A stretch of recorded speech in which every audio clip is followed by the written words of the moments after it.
At 6:57 local time on day 27 of the Hormuz crisis, American carrier strike groups remain positioned offshore, yet commercial shipping lanes stay closed despite sustained naval and air pressure.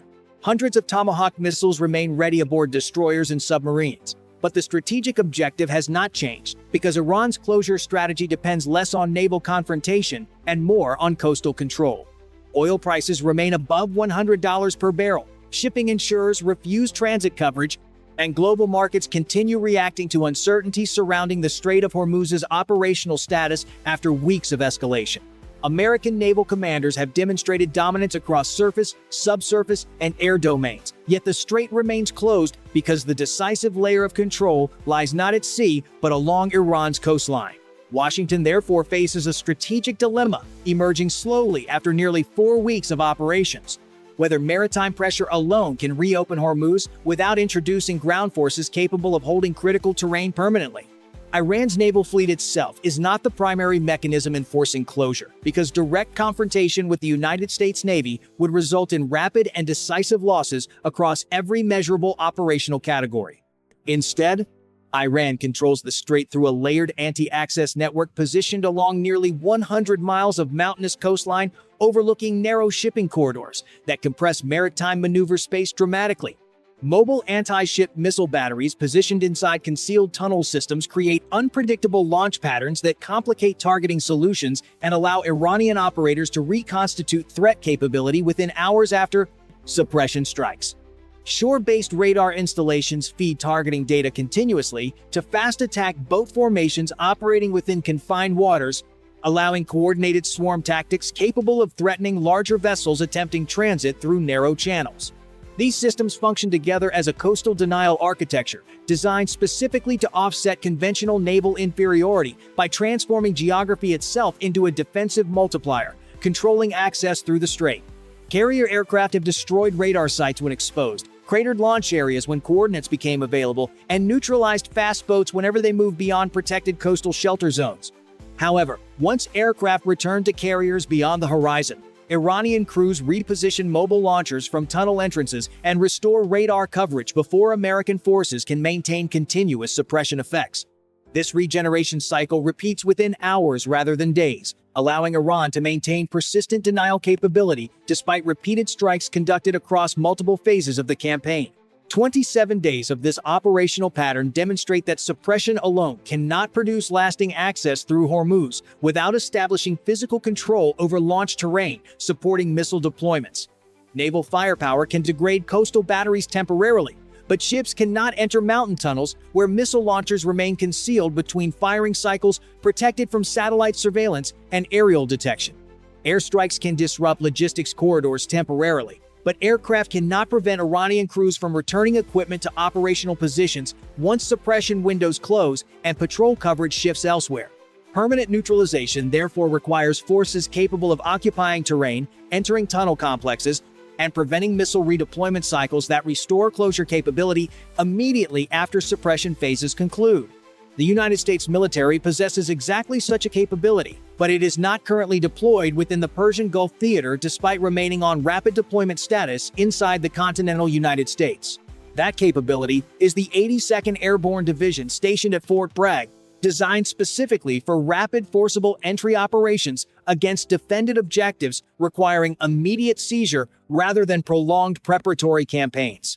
Unlike heavy armored formations requiring weeks of logistics buildup, airborne infantry deploy rapidly, using strategic airlift platforms capable of delivering combat-ready forces within hours of receiving operational authorization. Paratroopers from Pope Army Airfield adjacent to Fort Bragg can board C-17 aircraft configured for immediate deployment without waiting for maritime transport corridors or forward-staging infrastructure preparation phases.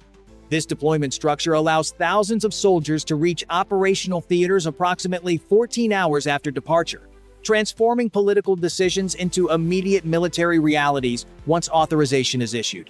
The division's primary mission involves seizing defended airfields, chokepoints, and strategic infrastructure rapidly enough to prevent enemy commanders from coordinating coherent responses before positions become secured permanently. Applying this capability to Hormuz reveals three objectives whose capture would fundamentally alter Iran's ability to sustain closure operations across the maritime corridor linking global energy producers with international markets. The first objective involves three Iranian-controlled islands positioned inside the narrowest section of the strait, providing radar coverage and staging areas supporting coastal missile targeting operations against transiting vessels. Abu Musa, Greater Tum, and Lesser Tun form a forward observation network, enabling Iranian operators to coordinate fast attack boat movements while maintaining surveillance coverage supporting missile launch accuracy improvements.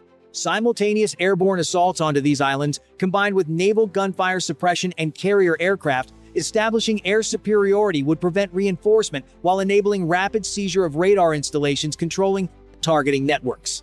Once secured, these islands would eliminate forward staging zones used by fast attack craft operating inside the choke point, significantly reducing Iran's ability to coordinate multi-vector threats against shipping corridors. The second objective involves the coastal missile launch infrastructure distributed across southern Iranian mountain ranges, where tunnel complexes protect mobile batteries from repeated air and missile suppression campaigns conducted offshore. Multiple airborne insertions along the coastline would create ground pressure across sectors originally designed only to resist maritime assault, rather than defend against infantry operating simultaneously across extended landfront positions. Tunnel entrances protecting missile batteries from aerial detection remain vulnerable to infantry capable of locating access points and denying movement corridors, connecting underground storage networks with firing positions overlooking the strait. Hardened launch sites surviving Tomahawk strikes cannot survive direct assault by forces already controlling terrain above them, transforming survivability advantages into liabilities once defensive depth disappears entirely.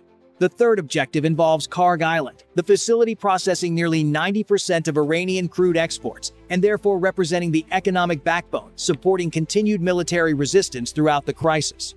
Neutralizing Kharg through capture rather than destruction preserves infrastructure while transferring economic leverage from Tehran to Washington by controlling the revenue stream, sustaining Iranian operational capabilities across multiple domains.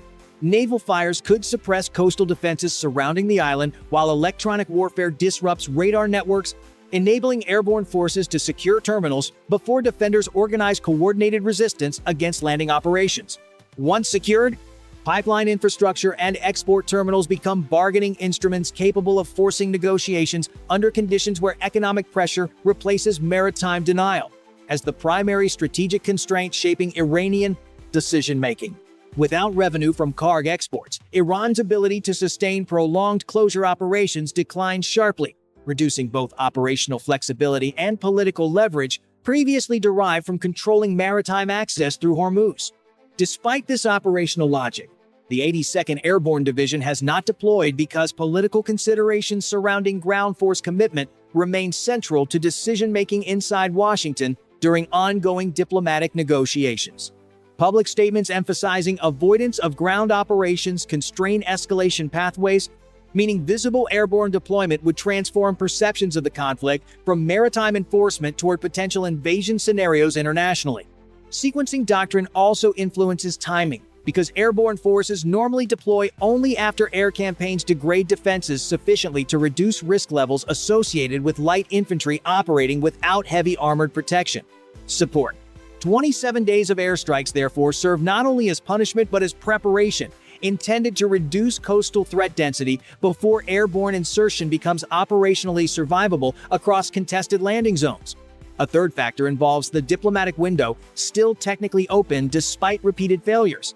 Because visible strategic airlift deployment signals irreversible escalation and therefore eliminates negotiation space immediately upon detection. Loading aircraft at Pope Army Airfield would be visible not only to Iran but also to regional intelligence services monitoring American force movements continuously during periods of heightened strategic tension across the theater. Russia and China would also interpret airborne mobilization as a decisive escalation step, altering global perceptions of conflict scope, beyond maritime enforcement toward broader confrontation affecting multiple strategic theaters. Simultaneously, as long as negotiations remain technically possible, deploying airborne forces carries political consequences exceeding immediate military advantages, delaying authorization despite increasing pressure created by continued closure conditions. However, Once diplomatic deadlines expire without measurable compliance, the strategic calculation shifts toward rapid deployment timelines measured not in weeks, but in hours, following authorization decisions issued from Washington command authorities. From Pope Army Airfield to operational zones near Hormuz represents approximately 7,000 miles, a distance reachable within 14 hours, using aerial refueling support provided by global tanker fleets. This timeline allows paratroopers to reach drop zones within 18 hours of deployment orders, fundamentally altering the operational environment before Iran can adapt its defensive posture to airborne insertion threats.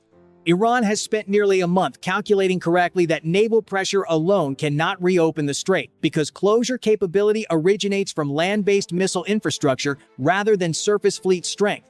What Iran has not yet faced is the possibility of airborne seizure operations targeting positions whose loss cannot be reversed quickly once tunnel systems, islands, and export infrastructure fall under foreign control. Carrier strike groups provide firepower, submarines provide uncertainty, and naval aviation provides suppression.